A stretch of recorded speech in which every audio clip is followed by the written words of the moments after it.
Donc bonjour, je suis Stéphane Wojewóda, je suis coach agile chez Renault Digital et j'espère que vous êtes ici pour écouter parler d'agilité pour le monde de l'industrie. Alors je vais faire passer deux messages importants pour commencer. Je ne suis pas là pour vous donner des leçons parce que concrètement Renault c'est une énorme entreprise. Et ce dont je vais vous parler, c'est essentiellement des idées que j'ai croisées ces dernières années autour de l'agilité et comment est-ce qu'on déploie et on utilise de l'agilité dans le monde de l'industrie. Donc vraiment, je ne suis pas là pour vous donner des leçons, mais juste pour partager des idées. Et puis surtout, on est chez Renault et moi, ça fait pas très longtemps que je suis dans cette belle entreprise. Et concrètement, il se passe plein de choses chez Renault. C'est un groupe gigantesque. Et donc, il y a probablement plein de choses que je ne sais pas. Et si jamais il y a des choses que je ne sais pas, dont je vais vous parler et que ça vous résonne bien avec vous, surtout n'hésitez pas à venir me voir pour qu'on puisse en parler juste après. Ok, donc l'agilité dans le monde de l'industrie, en fait quand on parle d'agilité, la première chose dont on parle c'est ça, c'est ce qui s'appelle le manifeste agile pour le développement logiciel, ça date de 2001. Et j'ai bien dit que c'est le manifeste agile pour le développement logiciel. Ça, nulle part on a parlé d'industrie là-dedans, non, c'est fait pour le monde du soft, ce qui tourne sur vos tablettes, téléphones ou sur vos ordinateurs. Alors concrètement, quand on va dire aujourd'hui en fait tout et n'importe quoi est agile, donc on va arrêter un dentifrice c'est pas agile, un shampoing c'est pas agile, non, faire de l'agilité dans le monde de l'industrie c'est juste qu'un rêve, parce que très concrètement quand on parle d'agilité, ou plus exactement quand on parle d'industrie, ce qui est vraiment important c'est qu'en fait on parle de trois choses qui sont distinctes. On parle premièrement de la production de masse. On n'est pas en train de produire 2 voitures par an. Non, on n'est pas Rolls-Royce. Non, on est Renault et donc on produit des dizaines de millions de voitures tous les ans.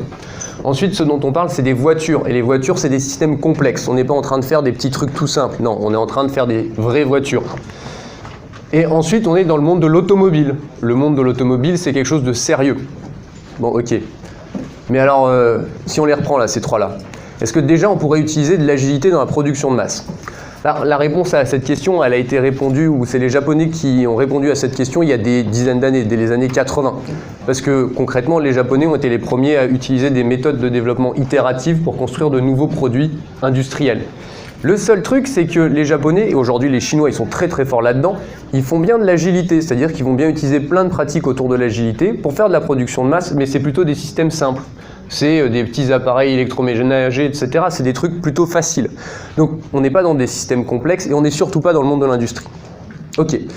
Donc de toute façon, il est connu que dans le monde de l'industrie, il n'y a rien de mieux qu'un bon cycle en cascade. C'est V3P, tout ce que vous voulez. Non, un bon cycle en cascade. D'ailleurs, si vous prenez un exemple comme le F-35, le nouveau chasseur américain, c'est l'exemple typique d'un produit qui est fait avec un cycle en cascade. Des spécifications très puissantes, très bien faites, très bien construites et qui marchent super bien. Ça marche tellement bien d'ailleurs que le ministère de l'armée américaine, après 16 ans de développement du F-35, s'est rendu compte que l'avion volait toujours pas très bien, qui correspondait absolument pas aux besoins des pilotes de l'armée américaine, que le coût unitaire d'un avion était supérieur à 100 millions de dollars, oui. Ce qui était 2 fois plus important que ce qui était prévu dans le cahier des charges, et que pour avoir le premier vol de l'avion, il a fallu plus de 3 ans. Et qu'aujourd'hui, l'avion, il est toujours pas terrible en termes de performance. À côté de ça, si vous prenez un avion qui a été développé par les Suédois, qui s'appelle le Gripen E. Le Gripen E, c'est un avion qui a à peu près les mêmes performances que le F-35, et qui concrètement a été développé uniquement avec des méthodes agiles, avec des cycles itératifs et une méthode qui s'appelle Scrum. Pas que, hein, il y a eu d'autres types de méthodes et d'autres types de pratiques qui ont été déployées. Si vous regardez le Gripen E, en fait, le coût de développement ou le temps de développement est toujours pas terrible, c'est moins de 10 ans, c'est quand même pas extraordinaire. Par contre, le coût unitaire d'un avion, c'est 20 millions de dollars, 5 fois moins qu'un F-35. Et surtout, il a fallu moins d'1 an pour faire voler la première fois. Ok, donc si je résume, on peut utiliser des méthodes agiles pour faire des systèmes complexes. C'est pas vraiment de la production de masse. Il n'y a personne qui va acheter 10 millions d'avions dans une année. Et puis on n'est toujours pas dans le monde de l'automobile. Ok, donc concrètement, est-ce qu'on pourrait utiliser de l'agilité? Est-ce que ça a déjà été fait d'utiliser de l'agilité pour construire des voitures? Et alors c'est pas du tout Tesla qui fait ça. Franchement, Tesla sur l'agilité, ils sont loin d'être en pointe. Ils font des très belles voitures, ils ont une super communication, mais sur l'agilité, ils sont vraiment pas très bons. Par contre, ceux qui sont très bons, celui qui est très bon, c'est le monsieur que vous voyez là, en derrière, qui s'appelle Joe Justice, qui a construit en 2010 ou qui a lancé en 2010 une initiative qui s'appelle Wikispeed. Wikispeed, c'est une idée folle d'un type qui est donc Joe Justice, qui se dit « Et si j'essayais de construire une voiture vraiment différente ?» Et donc, en l'espace de moins d'1 an, ce monsieur, avec 40 personnes à travers le monde, va construire la première voiture en mode agile. Et cette première voiture en mode agile, elle va atteindre la 10e place au X-Prize Contest qui est organisé par la fondation Bill Gates, qui est la voiture qui roule le plus de miles avec 1 gallon d'essence. 10e. À la suite de cette performance, ils ont été invités en 2012 au salon de l'automobile, quelque part aux États-Unis, j'ai un doute là, et ils ont eu un magnifique stand entre General Motors et Ford. Vous voyez Ford ici, il y a General Motors à côté, j'ai coupé.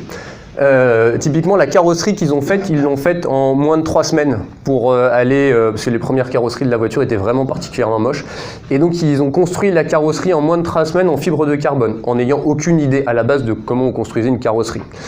Donc, on peut utiliser de l'agilité pour faire des voitures, donc sur des systèmes complexes. Mais ce n'est pas de la production de masse. Et Joe Justice vous explique très bien pourquoi, en fait, ça ne l'intéresse pas de faire de la production de masse. Bon, je ne vais pas vous l'expliquer ici. Ok, allez, on va essayer de un peu se synchroniser là et de partager un vocabulaire commun autour de tout ce que je vous ai raconté sur l'agilité dans le monde de l'industrie. Si on revient sur les fondamentaux. L'agilité, c'est quoi? En fait, c'est le manifeste agile écrit en 2001 par des espèces de grands malades, des grands fans du logiciel et des grandes têtes du monde du logiciel en 2001, qui se retrouvent et qui écrivent ce document, qui est composé de 4 principes, de 4 valeurs et de 12 principes. Bon, 10 ans après, un autre coach qui travaille sur le sujet depuis des années aussi, reprend le manifeste agile et dit « Ouais, en fait, si je relis vraiment le manifeste agile, qu'est-ce que c'est? C'est les individus et les interactions plutôt que les processus et les outils, et tout le reste, c'est du blabla. » Ok. Parce que finalement, dans le manifeste agile, et quand on parle d'agilité, on parle de 2 choses distinctes. C'est un peu comme les 2 hémisphères du cerveau. Vous avez besoin des 2 hémisphères du cerveau pour marcher. Et donc dans ces 2 hémisphères, en fait, il y a d'un côté le faire agile, les pratiques, les méthodes, qui sont super importantes. Et si vous ne faites que ça, vous avez raté l'essentiel de ce que c'est que l'agilité. Parce que dans l'agilité, il y a un deuxième élément qui est très important, qui est le être agile. C'est l'état d'esprit de ce que c'est que l'agilité. Et cet état d'esprit, le point important, c'est ce que je vous ai dit tout à l'heure, en fait. C'est mettre en avant les personnes. On n'est pas là pour mettre en avant des processus qui peuvent être coercitifs, non, on est là pour mettre vraiment en avant les personnes. Ok. Non, alors maintenant, on est quand même là pour parler d'agilité dans le monde de l'industrie. Donc ça signifie quoi, le monde de l'industrie, ou c'est quoi les éléments clés du monde de l'industrie? En fait, quand on construit une voiture, moi j'ai compris qu'il y avait 2 choses importantes. La première, c'est la construction de la voiture à proprement parler. C'est toute la partie de conception, le build. C'est exactement la même chose dans le soft. Le deuxième point important, c'est le run. C'est une fois que la voiture elle est sortie de l'usine, qu'on a remis les clés à un client, ce serait bien que la voiture elle tourne, parce que concrètement, c'est une voiture, qu'elle a énormément d'interactions avec son écosystème, qu'on ne maîtrise pas, et donc que la voiture ne doit pas avoir d'accident, de défaillance, ni quoi que ce soit. Ok, build, run. Mais quand on parle du build, en fait, on va parler de 2 choses. On va parler de la conception et de la construction du modèle de la voiture, donc tout ce qui est à l'intérieur de la voiture.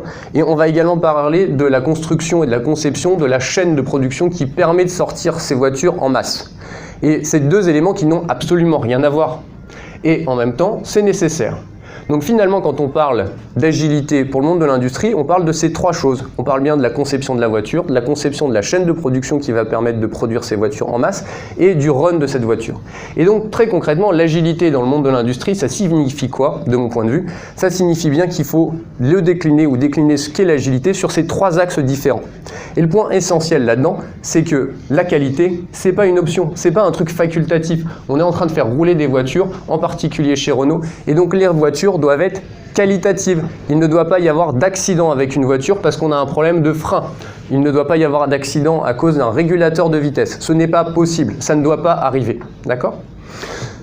Ok, je vais revenir 2 secondes sur Wikispeed. Wikispeed 2010, je vous ai dit 40 personnes. En fait, ces 40 personnes sont devenues plus de 200 personnes qui aujourd'hui travaillent en mode open source ou quasiment open source autour d'un concept qui s'appelle l'extreme manufacturing.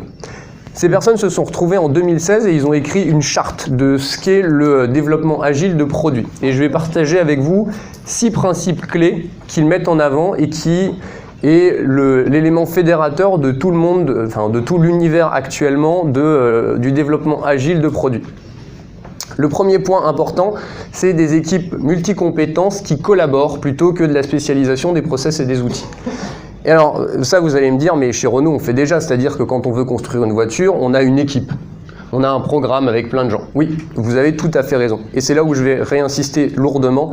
Le point important, ce sont des équipes multicompétences, c'est-à-dire que chaque personne a plusieurs compétences qui collaborent ensemble, en même temps. Il n'y a pas que des chefs et on a tout externalisé. Non, il y a des gens qui travaillent ensemble au même lieu et qui font ensemble. Je vous ai pris l'exemple ici de SFR qui, il y a quelques années, avait un vrai problème. Le temps pour sortir une box comme celle que vous voyez, c'était plus de 24 mois. C'est un peu long, surtout quand vous avez à ce moment-là Free qui débarque et qui est capable de sortir une nouvelle box en moins d'1 an. Et donc ça pose des problèmes de time to market, etc. Donc concrètement, que fait le responsable de l'ingénierie de SFR à ce moment-là?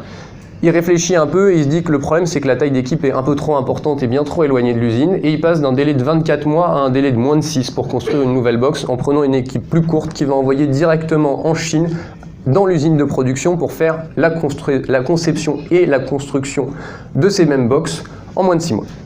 Ok, point 1, des équipes multicompétences qui collaborent. Point numéro 2, principe numéro 2 de l'agilité dans le monde de l'industrie pour le développement de produits, c'est la modularité. Et Renault, en fait, je pense qu'on est quand même très fort sur la partie plateforme. C'est-à-dire que la modularité, le comment est-ce qu'on reprend des petites pièces les unes avec les autres, c'est un élément qui est connu. Le dessin, le schéma que vous avez là, c'est celui de Wikispeed. Concrètement, chacune des pièces que vous voyez, qui sont les pièces de toutes les voitures que vous pouvez encore acheter chez Wikispeed aujourd'hui, sont des pièces qui ont été redesignées 25 fois, au minimum. La seule raison pour laquelle ils arrivent à faire ça, c'est parce qu'ils ont des contrats d'interface entre chaque bloc de pièces. Et donc concrètement, si la pièce est trop lourde ou s'ils essayent d'améliorer la performance des pièces, ben, ils arrivent à le faire parce qu'ils ont des contrats d'interface. Et donc ils peuvent redesigner l'intégralité de leurs pièces au fur et à mesure parce qu'ils ont ces contrats d'interface qui n'existent que grâce à la modularité. Le point fondamental dans l'agilité de toute manière, c'est la collaboration continue avec le client, plutôt que des contrats inflexibles. Alors il y a deux aspects derrière tout ça. Pour moi là-dessus, il y a un exemple qui me paraît très intéressant qui est celui de Valeo, qui est un de nos plus gros fournisseurs. Valeo, à ma connaissance, est un des spécialistes de la collaboration continue avec le client. Ça fait d'ailleurs partie de ceux qui posent le plus de brevets en travaillant avec nous, ce qui est quand même étonnant. Il y a un deuxième aspect autour de la collaboration qui est le comment est-ce qu'on échange directement avec le client au fur et à mesure. Et ça rejoint le quatrième point, qui est la livraison en continu d'éléments utiles plutôt que livrer un gros truc à la fin. Et alors ça, pour moi, l'exemple qui est extraordinaire, c'est les Chinois qui viennent de ces Xiaomi. Quelqu'un connaît Xiaomi? Vous voyez ce que c'est? Ouais, il y a quelques mains qui se lèvent. Xiaomi, c'est un constructeur de téléphones chinois. C'est le deuxième plus gros du marché chinois. Et donc Xiaomi a plus de 10 000 utilisateurs. Ce n'est pas des bêta-testeurs, c'est des utilisateurs évangélistes à qui ils envoient leur téléphone, leur prototype de téléphone, et ils reçoivent leur feedback avant même que le téléphone soit en ligne, sur une ligne de production. Ils reçoivent ces feedbacks réguliers et ils intègrent les feedbacks dans le téléphone avant de le mettre en production. Et les délais de production sont très très courts. On parle de entre 6 et 9 mois pour un nouveau téléphone. Si vous voyez ce que vous avez aujourd'hui dans un téléphone, vous pouvez vous dire que c'est quand même plutôt compliqué. Ok. Point 5. Alors le point 5 pour moi c'est vraiment le coup de cœur, en fait c'est vraiment l'élément dont je rêve le plus aujourd'hui dans une entreprise comme chez Renault, qui consiste à dire qu'on va étendre le développement en même temps qu'on construit toute la partie manufacturing. Ça concrètement ça voudrait dire quoi? Ça veut dire que quand on est en train de concevoir le modèle de la voiture, on le conçoit dans l'usine où cette voiture va être construite. Et ça signifie surtout que la chaîne de production pourrait émerger au fur et à mesure de la construction de la voiture. Et donc plutôt que d'avoir une chaîne de production qu'il faut 2 ans à mettre en œuvre, on pourrait avoir en fait une première chaîne de production qui pourrait faire des séries plus courtes dans les 6 mois, dans les 3 mois, quasiment au moment où vous concevez la voiture. Ok, ce sera peut-être pas la même chaîne de production au démarrage de la voiture et à la fin de la construction de la voiture ou à la fin de la vie de la voiture, mais cette chaîne de production pourrait se développer au fur et à mesure. Le dernier élément qui, moi, me fait toujours autant rigoler, que ce soit dans le monde de l'industrie ou que ce soit dans le monde du logiciel, c'est une documentation en continu et utile plutôt qu'une documentation exhaustive. Petite question, qui a déjà lu l'intégralité de son guide dans la voiture? Ouais, c'est bien ça. Ouais, voilà. Qui a déjà écrit des cahiers des charges pour des pièces qui ne seront jamais lues que par vous, que par celui qui l'a écrit? Bon, je suis pas sûr que ces documentations, elles ont un sens hein, vis-à-vis de la réglementation, tout ça, elles ont vraiment, elles font du sens, elles sont nécessaires. Maintenant, est-ce qu'on a besoin de les écrire avant même d'avoir mis les pièces en production? C'est quand même une question, une considération sur laquelle j'ai quelques doutes. Ok, j'ai été très vite, alors je vais essayer de faire un résumé. Si je reviens, l'agilité c'est donc un état d'esprit, et cet état d'esprit met les personnes en avant. Ce qui est le plus important, ce sont les personnes. D'accord? Pour le monde de l'industrie, il y a 6 principes clés que j'ai passés avec vous très très vite. Ok. si on dit qu'on fait de l'agilité pour de l'industrie, il y a probablement des saveurs différentes, des petites modifications ou des appréciations différentes suivant les cycles et les étapes dans lesquelles on est dans un monde industriel. On n'utilisera probablement pas l'agilité de la même manière quand on est en train de concevoir un moteur et quand on est en train de concevoir une chaîne de production ou quand on fait le run de la voiture. Un service marketing peut être agile, c'est sans doute pas de la même manière que quand on est en train de concevoir une carrosserie. Et enfin, c'est pas parce qu'on fait de l'agilité qu'il n'y a pas la qualité. Et d'ailleurs, pour moi, c'est d'ailleurs plutôt l'inverse, c'est-à-dire que la qualité n'est pas une option, c'est nécessaire. Il faut faire de la qualité. Vous allez me dire, Stéphane, t'es bien gentil. Stéphane, c'est mon nom. Mais alors, qu'est-ce qu'on fait avec tout ça? Bah oui, parce que de toute façon, on le fait déjà. Et en fait, vous avez raison, je vous ai dit ça en introduction. Il y a plein de pratiques qui existent déjà. La vraie différence pour moi, c'est l'état d'esprit et c'est surtout la discipline. Ce que je n'ai pas vu encore chez Renault, mais peut-être que je me trompe, c'est l'imbrication et l'utilisation systématique de tous ces principes et de cet état d'esprit ensemble. C'est pas individuellement que chacune des pratiques et chacun des principes fait du sens et a de l'intérêt, c'est parce que vous les utilisez ensemble. Si vous ne les utilisez pas ensemble, vous faites qu'un petit bout. Vous ne récupérez pas toute la valeur potentielle. Et ça, c'est sans doute la partie la plus compliquée. C'est un peu comme... c'est vraiment la partie la plus compliquée. Et pourquoi est-ce qu'on veut faire ça? En fait, pourquoi moi je suis très content et je suis fier d'être ici? C'est parce que mon enjeu, et j'espère que c'est aussi votre enjeu, c'est que Renault, ça fait 120 ans qu'on existe. Ça fait 120 ans qu'on construit des voitures. Et les problématiques qui vont apparaître demain sont probablement pas les pratiques et les problématiques d'aujourd'hui. Moi, ce qui m'intéresserait de construire avec vous demain, c'est la prochaine génération, ce que signifie la mobilité. Et s'il y a bien un endroit où on peut le faire, c'est chez Renault. 120 ans qu'on construit des voitures qui sont plus belles les unes que les autres. Avec des vrais blockbusters, avec des vraies voitures qui font rêver les gens. Et alors avec tout ce que je vous ai dit, en fait, c'est un peu comme apprendre à marcher. Apprendre à marcher, aujourd'hui, vous vous levez, vous ne vous posez pas de questions. En fait, finalement, apprendre à marcher et marcher, c'est simple. Maintenant, si vous vous remettez à la place de ce petit garçon, qui est probablement votre enfant et celui pour lequel on est censé construire des voitures, le démarrage, c'est loin d'être facile. Et c'est exactement là où on en est aujourd'hui. Ce n'est pas facile. Ce que je vous propose ici, mélanger toutes ces pratiques et cet état d'esprit, ce n'est pas facile parce que ça va exactement à l'encontre de tous les principes et tous les processus et toutes les procédures qui sont en œuvre depuis des années et qui servent, je ne sais pas d'ailleurs vraiment bien à quoi ils servent. En tout cas, ça permet de contrôler et de vérifier qu'on fait des belles voitures. Ok. Tout ça pour vous dire quoi? Tout ça parce que pour vous dire que moi, ce qui m'intéresserait, c'est de savoir quand est-ce qu'on commence véritablement à faire ça.